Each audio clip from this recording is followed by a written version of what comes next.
أعوذ بالله من الشيطان الرجيم. بسم الله الرحمن الرحيم.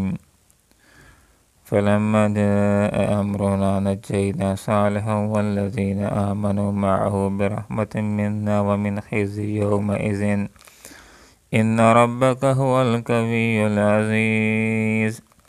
وأخذ الذين ظلموا الصيحة فأصبحوا في ديارهم جاثمين كأن لم يغنوا فيها ألا إن ثمود كفروا ربهم ألا بعدا لثمود. صدق الله العظيم. سبحانك لا علم لنا إلا ما علمتنا إنك أنت العليم الحكيم. فلما پھر جب جا آ گیا امرنا ہمارا حکم عذاب نجینا تو ہم نے نجات دی صالح علیہ السلام کو والذین اور ان لوگوں کو آمنوا جو ایمان لائے معه اس کے ساتھ برحمت منا اپنی طرف سے خاص مہربانی کے ساتھ ومن خزي اور محفوظ کر دیا اور رسوائی سے یومئذ اس دن کی ان بے شک رب کا تیرا رب هو القوی وہ قوت والا ہے العزیز غالب ہے. واخذ اور پکڑ لیا الذین ان لوگوں کو ظلموا جنہوں نے ظلم کیا الصیحہ چنگاڑ نے فاصبحوا پس وہ ہو کر رہ گئے فی دیارہم اپنے گھروں میں جاثمین اوندے منہ کأن لم یغنوا گویا کہ وہ بسے ہی نہ تھے فیہا اس میں الا خبردار ان بے شک ثمود نے کفر و انکار کیا ربہم اپنے رب کا الا خبردار بعداً دوری ہوئی رحمت سے لثمود قوم ثمود کے لیے. قوم ثمود کی طرف حضرت صالح علیہ السلام کو مبعوث کیا گیا. قوم کے پاس آئے دعوت دیتے رہے ایک اللہ کی طرف بلاتے رہے. لوگوں نے کہا کہ ہمیں کیسے معلوم ہو کہ آپ اللہ کے نبی ہیں؟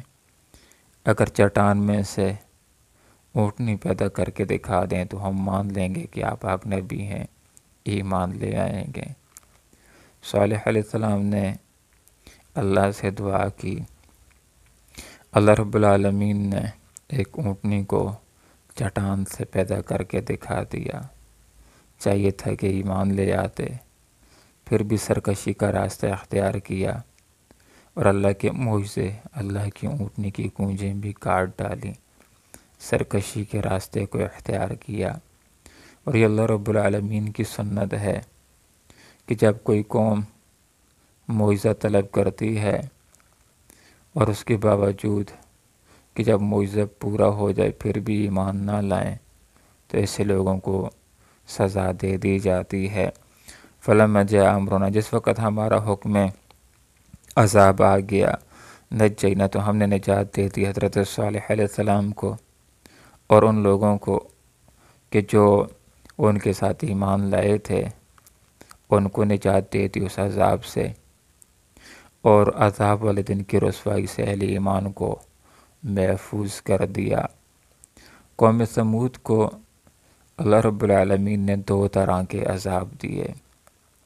ایک عذاب تو یہ تھا کہ حضرت جبرائیل امین قریب تشریف لائے ایک چیخ لگائی جو لوگوں کے لیے ناقابل برداشت تھی جس سے لوگوں کے دلوں کے اور دماغ کے پردے پھٹ کر کے رہ گئے اوندے منہ گھروں کے اندر گر کر کے رہ گئے.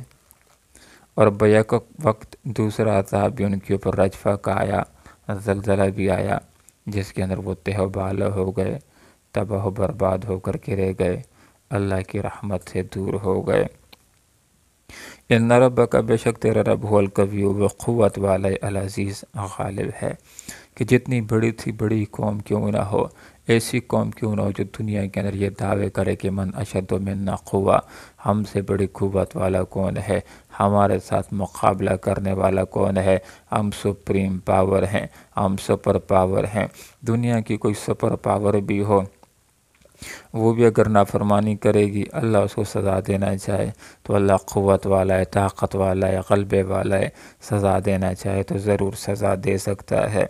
واخذ اور پکڑ لیا الذین ان لوگوں کو ظلموا جنہوں نے ظلم کیا صیحہ چنگار نے، آسمان کی طرف سے ایک چیخ آئی یا جبرائیل امین نے ایک چیخ لگائی جس سے لوگوں کے دل و دماغ کے پردے پھٹ گئے، فاصبحوا فی دیارہم جاثمین، اپنے گھروں کے اندر اوندے منہ پڑے کے پڑے رہ گئے، کأن لم یغنوا فیہا، ایسے محسوس ہوتا تھا گویا کہ یہاں پر کوئی بسا ہی نہیں۔ جس طرح ایک فصل ہوتی ہے، جوان ہوتی ہے، بڑی ہو جاتی ہے، زرد ہو جاتی ہے، کاٹ لی جاتی ہے، پھر جس وقت آدمی کھیت کی طرف جاتا ہے ایسے محسوس ہوتا ہے جیسے کہ یہاں پر کل کوئی فصل تھی ہی نہیں۔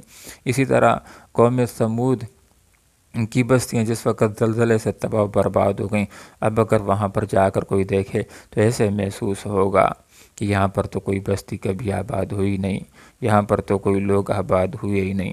الا ان ثمودا، خبردار ہو جاؤ، سنو، بے شک قوم سمود نے اپنے رب کا انکار کیا۔ الا بعدا لثمود، قوم سمود کے لیے اللہ کی رحمت سے دوری ہوئی۔ ان آیات سے ہمارے سامنے ایک بات یہ آ جاتی ہے کہ جس طرح ظالموں کافروں کے لیے آخرت کے اندر اللہ تعالیٰ نے دوزخ کو تیار کر رکھا ہے، دنیا میں بھی اللہ تعالیٰ کسی قوم کو نشان عبرت بنانا چاہے تو ضرور بنا سکتا ہے۔ دوسری بات یہ کہ جس وقت قوم معجزہ طلب کر لیتی ہے، ان کے کہنے کے مطابق معجزہ آ جاتا ہے، پھر بھی ایمان نہ لائیں، پھر اللہ کی سنت یہ ہوتی ہے کہ ایسے لوگوں کو مٹا دیا جاتا ہے۔ تیسری بات یہاں پر ہمارے سامنے یہ آ گئی کہ بڑی سے بڑی قوم کیوں نہ ہو، اللہ اس کو سزا دینا چاہے تو ضرور سزا دے سکتا ہے۔ اللہ رب العالمین سے دعا کرتے ہیں کہ اللہ تعالیٰ نیک عمل کرنے کی توفیق عطا فرمائے، برائیوں سے بچائے، تاکہ ہم دنیا کے اندر بھی عذابوں سے بچ سکیں، آخرت کی دوزخ سے بچ سکیں۔ جس وقت بھی اللہ کا عذاب آتا ہے اس عذاب میں سے اہل ایمان کو، صالح لوگوں کو، نیک لوگوں کو ضرور بچا لیا جاتا ہے۔ اللہ سے دعا کرتے ہیں کہ ہم نیک ہو جائیں تاکہ آخرت کے اندر ہم جنت کے حقدار ہو جائیں۔ اللہ عمل کی توفیق عطا فرمائے۔ آمین۔ وآخر دعوانا ان الحمد للہ رب العالمین۔